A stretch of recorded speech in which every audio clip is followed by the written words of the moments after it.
Hey guys, wish you a very happy new year. Today I'm going to teach you a technique called double stencil, which simply means that you use two stencils simultaneously to create beautiful backgrounds. I'm going to create 3 cards today using this technique and some other mixed media products from Craft Angles. So let's get started. Here are the Craft Angles products that I'm going to be using. I have the lovely doodle around stencil here. I'm also going to be using the star-shaped masking stencil. I have a blending brush here, and then I'm going to be using the foil magic and some texture paste. I will begin by taking a panel of white cardstock and the largest stencil from the stencil mask. I will place the stencil on my panel and then attach it firmly with lots of washi tape.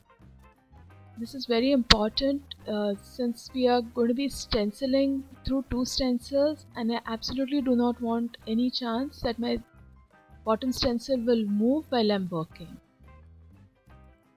If you don't want to put so much washi tape, and if you have it handy, you can always use a temporary adhesive at the bottom of the stencil to fix it firmly. Once my first stencil is fixed properly, I'm going to place the second stencil over the top. Since this is a large 6x6 stencil, I have plenty of choice as to the placement. I will just move it around till I am happy, and then I will fix this down with some washi tape as well. Now that both our stencils are firmly fixed in place, I will take the clear texture paste and apply it with the help of a palette knife. To do this, I will simply scoop up some texture paste with the tip of my palette knife and start applying it gently over the stencil.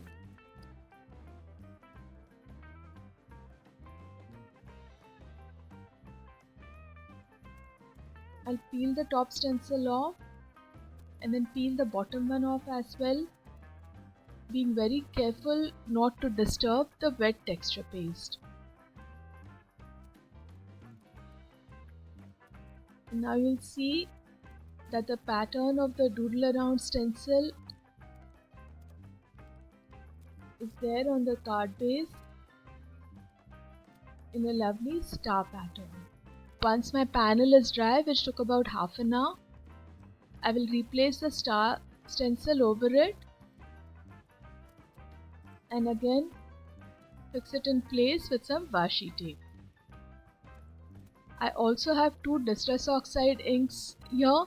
One is cracked pistachio and the second is blueprint sketch. I will use my blending brush to apply the color to the star stencil. I'll use a dry napkin now to just clean up the texture paste. I'm doing it at this stage because the distress oxide inks are still wet and they can be wiped away very easily. I'll also use my blending brush and the 2 inks to create a sort of halo around my star pattern. Just remember to do this with a very light pressure because you do not want any splotches or uneven inking around your shape. Once I'm done, I'll once again wipe it off with a dry cloth, and our first panel is now ready. For my next card, I have already attached the stencils to my cardstock panel. This time I'm going to be using Foil Magic. This is a wonderful product from Craft Angles which can be used with your transfer foils. I'm going to use a palette knife to apply it through my stencils. The Foil Magic starts out milky, but once it dries completely, it turns transparent. The drying time is anywhere between 10 minutes to half an hour depending on the thickness of the layer that you have applied. Once I'm happy with the evenness of my layer, I will carefully peel off the stencils, taking care not to disturb the wet medium, and then I'll allow it to air dry completely. Now that my panel is dry, I'm going to be using 3 colors of distress oxide inks: cracked pistachio, peacock feathers, and blueprint sketch. I'll just place a scrap of paper underneath my panel and I will start ink blending with my blending brush. I'll apply the peacock feathers ink first around the middle of my panel and then apply cracked pistachio and blueprint sketch on both the sides. The secret to even ink blending is to start slowly and then slowly build up the color, blending along the edges as you go. Once my ink blending is done, I will just wipe the stenciled area with a dry cloth to remove any excess of ink, and then I will just take my brush and flick some droplets of water over the panel for a more distressed look. I wanted to give a slightly grungy look to my panel, so I flicked some extra drops of water around the stenciling and I added some clear embossing powder. The embossing powder will stick to the wet areas. I used a flat brush with stiff bristles to clear the embossing powder from my stenciling and also just thin it out because I did not want a very thick coating. Now I'm going to take my copper colored reactive foil. This is a wonderful product from Craft Angles. I will just cut off a small part, just enough to cover my panel. Since I don't want to waste any of my foil, I'll place it on top of the panel and then run the entire thing through my laminator.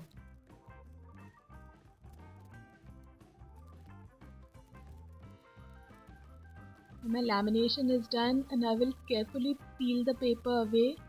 You can see that the foil has stuck to the areas where I had applied the foil magic and also to the areas where I had used clear embossing powder. I will also save the other part of the foil to create one more panel.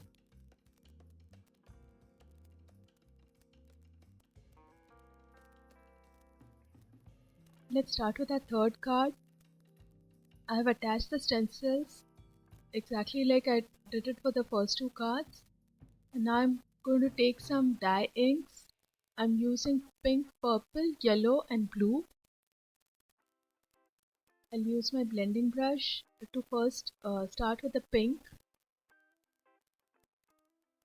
I will put in a coat of pink towards the top and then some lilac, which is a lovely purple, towards the bottom.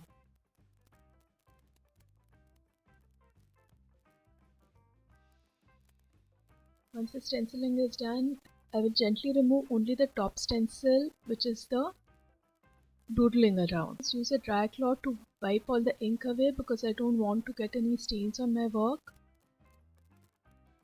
And now I will carefully align the stencil with the stenciling which I have already done, and then just shift it a little to the side and towards the top to create an offset effect. Once I'm happy with the effect, I will again fix it in place with my washi tape. Now I'll start with the yellow. I'll apply the blue towards the bottom of the stencil. What this does is it creates a lovely blending of colors. I lifted my stencil and I checked. I was not very happy. I thought the yellow looked a little too light. So I brought in an orange and applied it over the yellow. And here our offset star with double stenciling is ready.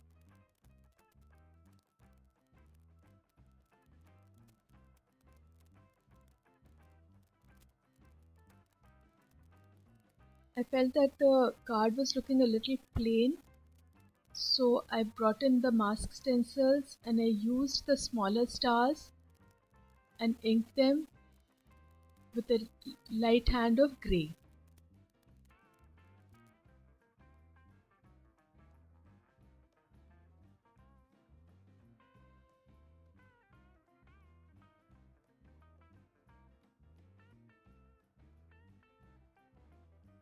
For the next step, I decided to give a slight shadow to my star.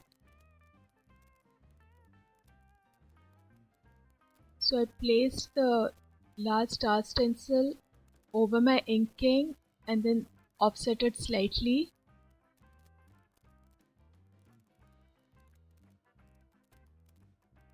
After fixing it with some washi tape, I took my Versamark ink, which is a transparent embossing ink, and I applied it generously over the stencil. I shifted the stencil to fit over the already inked area and applied more ink. Once my inking was done, I just added some clear embossing powder on top and heat set the whole thing. The clear embossing creates an embossed resist and protects the color which is trapped underneath the embossed layer.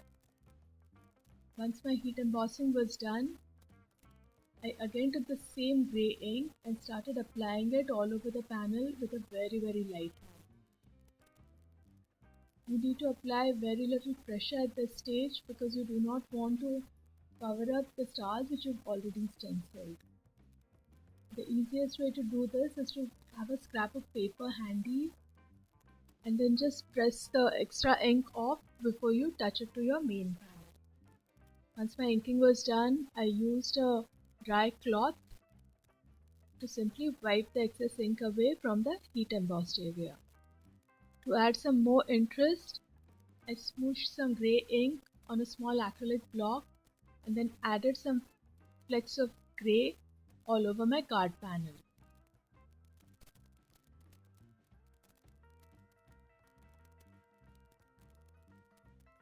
You can just use a dry cloth to wipe away the droplets from the embossed area.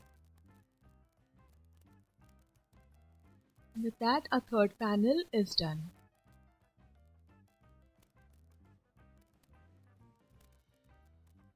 Assembling these cards was super simple. I trimmed the panels to fit on a A2 sized card base. I used sentiments from the birthday girl and birthday boy stamp sets. On one card I used a dark blue ink, and on my foil card I used a black Versamark ink.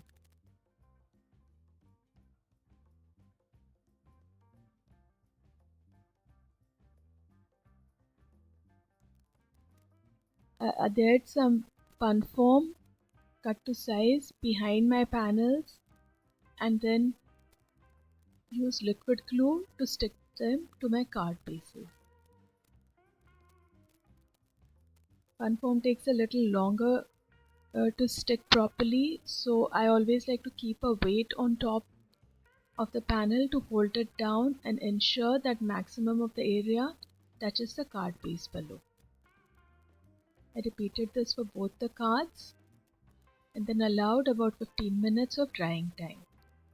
My third card is a one layer card, so I simply stamped the sentiment from the birthday boy stamp set with black ink. So with that, our 3 cards with double stenciling technique are ready. I hope you enjoyed this technique and will give it a try. I would love to see your creations. Please do tag us if you post them on social media.